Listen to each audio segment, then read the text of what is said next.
आज हम लोग पढ़ने जा रहे हैं कार्बोनाइल कंपाउंड्स के अंदर रिडक्शन रिएक्शंस को। और रिडक्शन रिएक्शन में सबसे पहला किसका पढ़ने जा रहे हैं, तो रिडक्शन टू अल्कोहल।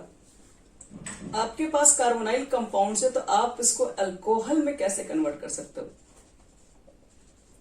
तो अभी तक तो आपके पास एक दो मेथड मिल भी गया होगा। पहला मेथड कौन सा था बच्चे लोग, RCHO, एल्डिहाइड को अल्कोहल में लेके जाना है। कोई रास्ता है आप लोग के पास? बहुत सा रास्ता है, एक दो रास्ता नहीं है। H2 ले लो, सबसे पहला सबसे आसान रास्ता, H2 सिलेक्शन करा दो। हाँ, निकेल ले लो, और निकेल के साथ और क्या लेना पड़ेगा, निकेल ले लो और प्लैटिनम ले लो, प्लाटियम ले लो, यही सब आ जा। पहला। दूसरा लिथियम एल्युमिनियम हाइड्राइड, ये तो बहुत फेमस आदमी है। फिर सोडियम बोरोहाइड्राइड, ये भी तैयार है एल्डिहाइड को कन्वर्ट कराने के लिए अल्कोहल्स के अंदर। तो इसमें से आप कोई भी रख दें तो एक एल्डिहाइड को आप लेके जा सकते हैं अल्कोहल के अंदर। बस जैसे फॉर्मल्डिहाइड अगर आपके पास है, इसमें से कोई लिख दो, H2 लिख दो, Na लिख दो। यहाँ पर H2 आपको बैठाना है, HC डबल बॉन्ड O है, यहाँ पर H है। क्या करना पड़ेगा, इस बॉन्ड को तोड़ना पड़ेगा, एक H ऊपर और एक नीचे दे दो तो क्या बन जाएगा, एक H यहाँ पे दीजिएगा तो CH3OH, यानी कि CH3OH ग्रुप हो जाएगा। डबल बॉन्ड जो दिख रहा है ऑक्सीजन को, उसको हटा के ऊपर नीचे H को लगा दीजिए तो ये आपका बन जाएगा अल्कोहल। लेकिन एस्टल्डिहाइड है तो कौन सा अल्कोहल बना देंगे हम लोग, CH3CHO, तो LiAlH4 लिख दो। अब इस बार इससे भी H+ आयन जनरेट होता है, H-, तो CH3CH2OH, 2 कार्बन का अल्कोहल बन जाएगा। और ये अगर कीटोन रहा तब, एल्डिहाइड है तो ठीक है, अगर कीटोन रहेगा तब क्या करोगे, तो NaBH4 लिख लो कीटोन के केसेस में। तो क्या बनेगा बच्चे लोग कीटोन के केसेस में, ये तो यहां पर एक H और एक H यहां पे लगा दो तो CH3 CHOH CH3, तो ये हमारा बन गया कीटोन। तो याद रखना कीटोन कह रही है 2 डिग्री का अल्कोहल बनता है, तो ये हमारा 2 डिग्री के अल्कोहल में कन्वर्ट हो जाएगा। इसका मतलब है कि एक एल्डिहाइड को अल्कोहल में कन्वर्ट करने के 3 रास्ते दिख रहे हैं। एक तो आप H2NiPT से करा दो, lithium aluminium hydride, sodium borohydride के साथ भी करा सकते हैं। चलो नेक्स्ट बता रहे हैं। नेक्स्ट हमारे पास है रिडक्शन टू हाइड्रोकार्बन।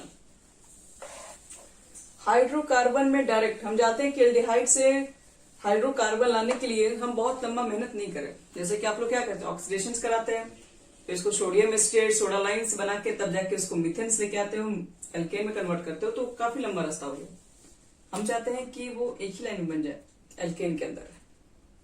तो रिडक्शन टू हाइड्रोकार्बन, क्या हाइड्रोकार्बन में डायरेक्ट जाने का कोई रास्ता है? जिसमें ए बता रहे हैं, जिसमें आप लोग नाम सुने होंगे, जुल्फ मतलब उल्फ, किस्नर।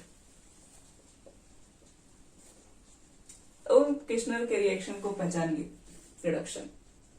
और एक क्लेमेंसन आए थे, ये दोनों महान वैज्ञानिक, इन्होंने बताया था कि कार्बोनाइल कंपाउंड को कैसे हाइड्रोकार्बन में कन्वर्ट कर सकते हैं। क्या बताया था इन्होंने, एल्डिहाइड लिए थे, रिएक्शन में बोले थे कि अब रिजेंट लीजिए, और रिजेंट भी कौन सा, तो पहले स्टेप में हाइड्रोजन NH2NH2, सेकेंड स्टेप में बोला गया था अब ग्लाइकोल ले लो, KOH ग्लाइकोल, यानी जिसको बेसिक नेम भी बोलते हैं। और टेम्परेचर वगैरह देखोगे तो 453 से कितना रहता है, 1 मिनट, 453 to 473 केल्विन, ये तो बन क्या रहता है चलो, ये हमारे पास बनता है। एक तो जितने कार्बन होंगे उतने कार्बन के आपके पास बन जाएंगे एल्केन। एल्केन बनने के बाद और जानना चाहते हो क्या बनेगा, तो साथ में एक बनता है आपके पास N2 गैस। अब ये रिएक्शन कैसे हुआ, क्योंकि अभी तक हम लोग इसका डायरेक्ट ही देखे थे, कहीं भी लिखते थे डायरेक्ट लिखते थे। अब ये रिएक्शन हुआ कैसे, हमको पूरा स्टेप लिखना है। और पूरा स्टेप बता रहे हैं कैसे इसको किया जाता है। सबसे पहले तुम्हारे पास क्या दिख रहा है, एल्डिहाइड ग्रुप होगा, हाइड्रोजन लेके आओ, NH2 NH2। और आप हाइड्रोजन से रिएक्शन कोई पहली बार तो नहीं कर रहे हैं, हाइड्रोजन का रिएक्शन तो आपको पढ़ा चुके हैं। बताओ हाइड्रोजन से रिएक्शन करता है तो क्या बाहर निकलता है, इसको मैं से लिखने के लिए समझाए थे, R लिखे थे, C डबल बॉन्ड O लिखे थे, H लिखे थे। हाँ, यहां से बच्चे लोग निकलता है वाटर मॉलिक्यूल्स। ये देखो अमोनिया डेरिवेटिव में पढ़ा चुके रिएक्शन, तो ये चीजें तो आपको करने आता ही है। R लिखना है, C लिखना है। अब ये जो डबल बॉन्ड है उससे कनेक्ट आपका होने वाला है N, H कहाँ गया तो HC के साथ ही रहेगा, फिर NH2।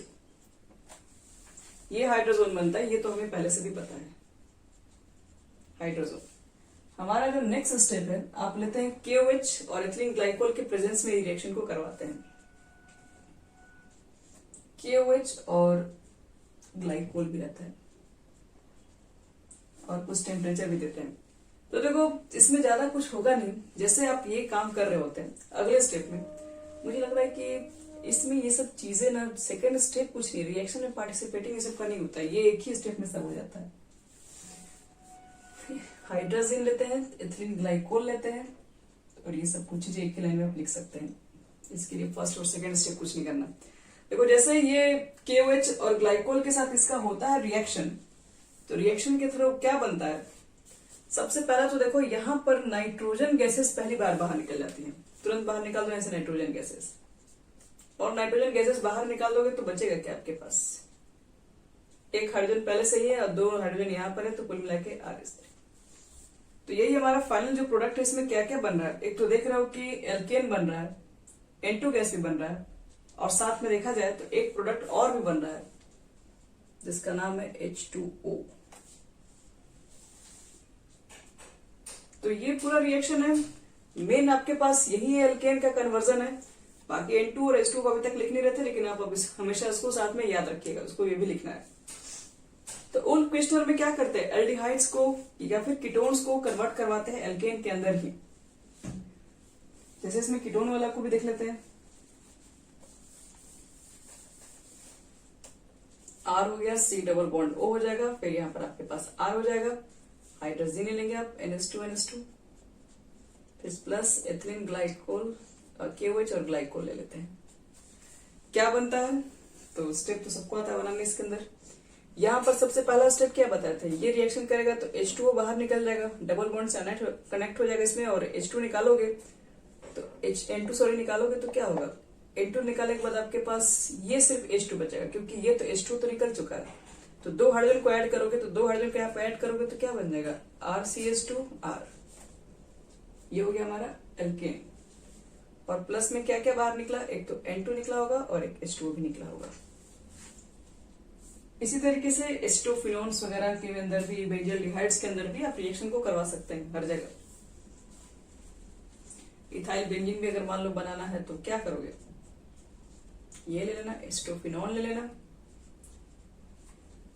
फिर से वही बात, हाइड्रोजन, KOH, ग्लाइकोल, तो ये भी हो जाएगा CH2 CH3, इथाइल बेंजीन बन जाएगा, फिर N2 और H2 फिर बाहर निकाल देंगे हम लोग। तो ये आपका उल्फ क्वेश्चनर हो गया कंप्लीट। इसी के साथ साथ एक रिएक्शन और है जिसका नाम है क्लीमेंशन।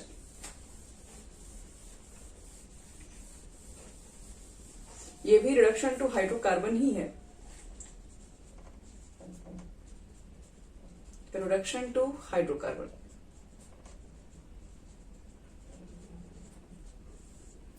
लेकिन नेक्स्ट हमारा जो रिएक्शन है उसका नाम लिख लो क्लीमेंशन, बी में CLEMMENSEN,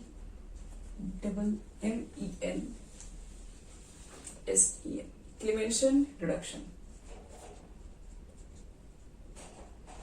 सब रीजेंट का फर्क है बस, बाकी सब कुछ तो वो एक ही चीज रहा है। यहां पर आप लेंगे एल्डिहाइड ले लोगे, रीजेंट क्या है, सबसे मेन वही चीज है यहाँ पर है। रीजेंट जो हमारे पास होता है वो Zn होता है, जिंक और अमलगम, Zn Ag Hg और HCl होता है। और ये सब के मिक्सचर से हमारे पास क्या होता है कि नेशेंट हाइड्रोजन जनरेट होता है। कितना चाहिए हमें, तो 4 नेसेंट हाइड्रोजन की जरूरत पड़ती है। कहाँ कहाँ लगाना है आपको है इसमें नेसेंट हाइड्रोजन। तो पहले तो ये 2 कार्बन के लिए अगर हमको बनाना होगा एल्केन, तो CH3, 3 तो बच्चे लोग इसी में चला गया, बाकी O और H और एक H चाहिए ताकि H2O फॉर्म हो सके। तो ये हमारा एल्केन बनता है प्लस वाटर बनता है। अब देख लो अगर आपके पास कौन सा एल्डिहाइड है, अगर CH3 C डबल बॉन्ड हो और अगर H रहे तो फिर से आप 4 ही हाइड्रोजन लेके आओगे, जिम अमलगम ले लीजिए, in the presence of acid वगैरह भी रखना पड़ेगा इसके अंदर। क्या बनेगा रिएक्शन, अच्छा 4 हाइड्रोजन है तो CH3 CH3 H2O। कीटोन भी ले सकते हो बच्चे लोग, फिर से वही 4 हाइड्रोजन की बात करेंगे हम लोग। तो CH3 बनेगा, CH2 बनेगा, CH3 बनेगा और H2O बनेगा। तो क्लीमेंशन भी खत्म। अब एक लास्ट आपको बता रहे रिडक्शन के लिए, जिसका नाम है रेड फास्फोरस एंड HI। उससे तो हम लोग बहुत बार वेट कर चुके हैं, आज भी एक बार और कर लेंगे C में। और इस तरीके से आपका रिडक्शन पूरा हो जाएगा कंप्लीट। रिडक्शन, ये तो खैर रिडक्शन टू हाइड्रोकार्बन ही है, C है, जिसमें हम लोग रेड फास्फोरस प्लस HI की बात करते हैं। और रेड फास्फोरस HI सबको कट के कर देता है एल्केन के अंदर कन्वर्ट। तो मान लो कि तुम्हारे पास है फिर से एसिटाल्डिहाइड है और आपने लिख दिया है रेड फास्फोरस, काम तो HI का ही होता है लेकिन रेड फास्फोरस को डालना पड़ता है, जरूरी है। तो जैसे रेड फास्फोरस को लोगे, मेन रिएक्शन HI का होता है, 4 मॉलिक्यूल्स लेंगे, जितने कार्बन है उतने कार्बन के बना दीजिए आप। पहले तो एल्केन, और एल्केन बनने के बाद फिर क्या करोगे इसके अंदर, तो इसके अंदर देखो आपने रेड फास्फोरस लिया, अब तो ये I2 बन जाएगा और PI3 के फॉर्म में बाहर भी निकल जाता है। सॉरी I2 नहीं, I2 खैर बनता है लेकिन ये फिर वापस इससे रिएक्ट कर जाता है। रेड फास्फोरस आप डालते हैं तब जाके ये फिर I2 इससे रिएक्ट नहीं करके वो फास्फोरस के साथ रिएक्टिव कर जाता है और PI3 बना लेता है। और प्लस में क्या होता है, वाटर मॉलिक्यूल चाहिए होता है। अब यहाँ पर 3 है, आपने मान लीजिए कि इसी का 3 इसको दे दिया तो इसमें तो कम से कम 1 होगा, तो यही H2 एक और बाहर निकलेगा। तो ये हमारा बैलेंस्ड रिएक्शन होगा। 1 मिनट, 2I2 होगा। इसी तरीके से मान लो कीटोन अगर आ गया तो वही 4HI लेकर आ जाएंगे हम लोग, रेड फास्फोरस को डाल देंगे। रेड फास्फोरस डालने के बाद आपके पास रिएक्शन के अंदर सबसे पहले तो बनेगा हाइड्रोकार्बन, और हाइड्रोकार्बन के बाद I2 भी निकलेगा फिर से वही, और फिर से यहां से वाटर मॉलिक्यूल्स भी बाहर निकलेगा। तो इस तरीके से कार्बोनाइल कंपाउंड्स के अंदर रिडक्शन रिएक्शन जितने हैं वो सब सारे कंप्लीट हो गए आपके।